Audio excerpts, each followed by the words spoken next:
प्रश्न 9, बगल की आकृति में पी क्यू बराबर पी आर और भुजा पी आर पर एस कोई बिंदु है, साबित करें कि आर एस छोटा होगा क्यू एस से। तो यहां पे पहले एक आकृति बना लेते हैं जो बना हुआ है। यहां पे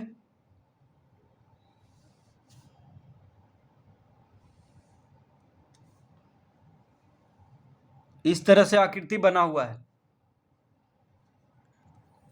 तो यहां पे त्रिभुज है पी क्यू आर। देखिए P Q R, P Q R क्या है? एक त्रिभुज है यहां पे,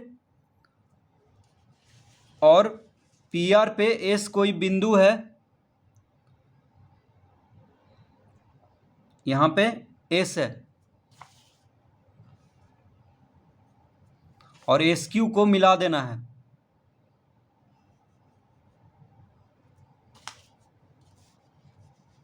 इस तरह से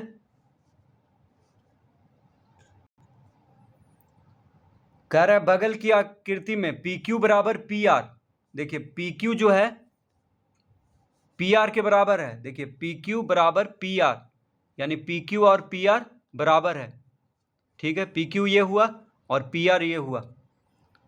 और भुजा पी आर पर एस कोई बिंदु है, पी आर पर एस कोई बिंदु है, साबित करें आर एस, आर एस ये हुआ, आर एस छोटा होगा क्यू एस से। देखिए आर एस छोटा होगा क्यू एस से, ये साबित करना है। तो आर एस जो है ये क्यू एस से छोटा होगा। तो सबसे पहले हम यहां पे लिखेंगे, दिया है, क्या क्या दिया हुआ है? पी क्यू बराबर पी आर, पी क्यू बराबर पी आर ये दिया हुआ है, पी क्यू बराबर पी आर। अब लिखेंगे यहां पे चूंकि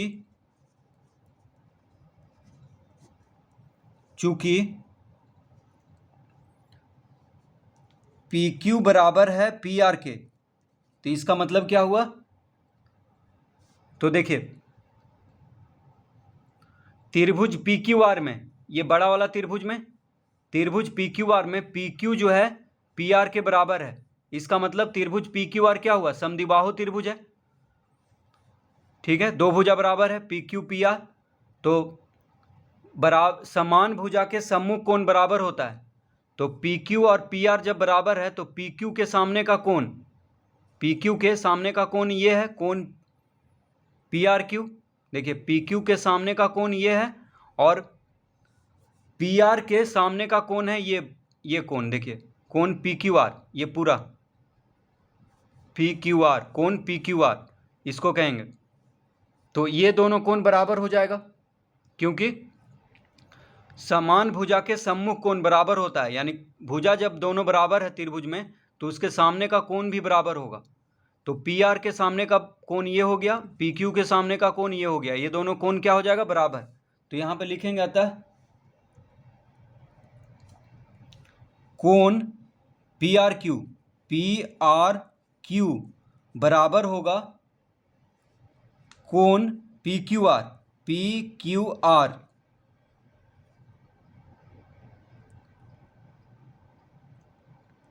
क्यों हुआ ऐसा? तो लिखेंगे समान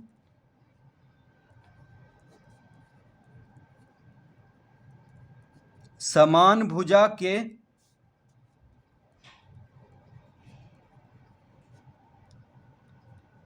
सम्मुख कोण।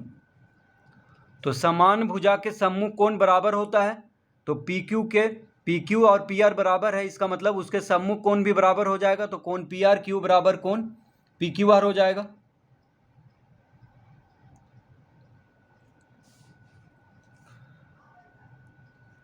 तो लिखेंगे अतः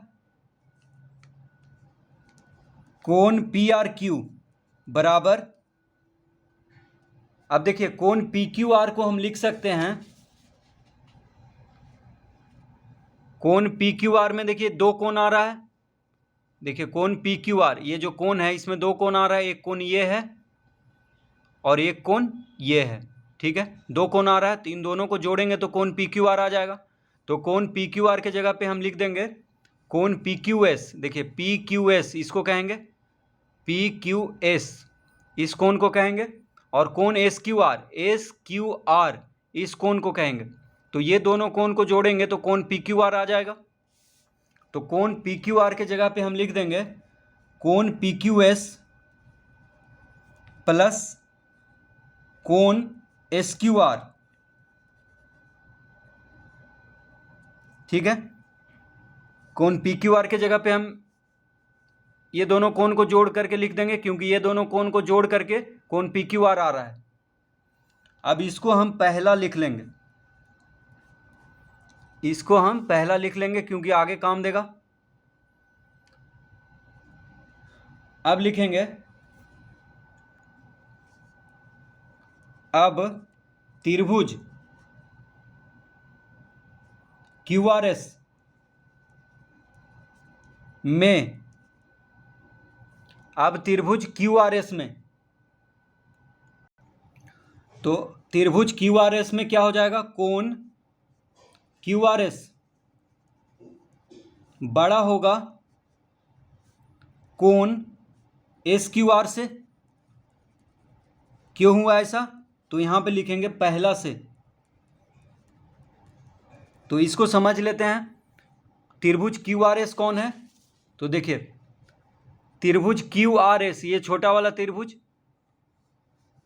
तो इसमें अब कोण पी आर क्यू को, ये कोण पी आर क्यू है ये कोण, तो कोण पी आर क्यू को हम कह सकते हैं कोण क्यू आर एस, इस कोण को हम कोण पी आर क्यू भी कह सकते हैं, कोण क्यू आर एस भी कह सकते हैं। तो त्रिभुज क्यू आर एस में हम इस कोण को कहेंगे कोण क्यू आर एस। तो कोण क्यू आर एस बड़ा होगा कोण एस क्यू आर से, एस क्यू आर। अब देखिए इस कोण को हम कहेंगे कोण एस क्यू आर। क्यों बड़ा होगा, क्योंकि कोण पी आर क्यू यानी ये जो कोण है, इस कोण के बराबर ये दोनों कोण का योग आया है। देखिए कोण पी आर क्यू और कोण क्यू आर एस एक ही कोण का नाम है, ठीक है। कोण पी आर क्यू कहें चाहे कोण क्यू आर एस कहें, दोनों एक ही कोण है। तो कोण पी आर क्यू बराबर आ रहा है ये दोनों कोण का जोड़। इसका मतलब कोण पी आर क्यू ये दोनों कोण से बड़ा है, तभी तो ये दोनों कोण का योग आ रहा है। तो कोण पी आर क्यू बड़ा होगा कोण एस क्यू आर से। इससे देखिए कोण पी आर क्यू इससे भी बड़ा है, कोण पी क्यू एस से भी बड़ा है, और कोण एस क्यू आर से भी बड़ा है, क्योंकि ये दोनों कोण का योग करने पे यानी जोड़ करने पे ये कोण आ रहा है। तो कोण पी आर क्यू को हम कह सकते हैं कोण क्यू आर एस। तो इसका मतलब कोण क्यू आर एस बड़ा होगा कोण एस क्यू आर से, ठीक है। यही लिखे हम कोण क्यू आर एस, ये कोण बड़ा होगा कोण एस क्यू आर से, इस कोण से। तो जब किसी त्रिभुज में कोण बड़ा होता है तो उसके सम्मुख भुजा भी बड़ा होता है। तो देखिए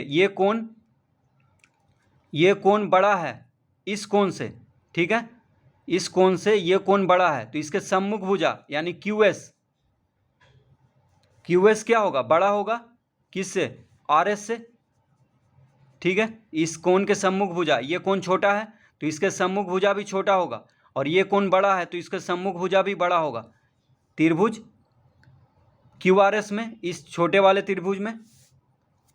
तो अब हम यहाँ पे लिखेंगे, अतः क्यू एस बड़ा होगा आर एस से। क्यों हुआ ऐसा, तो बड़े कोण के सम्मुख भुजा, बड़े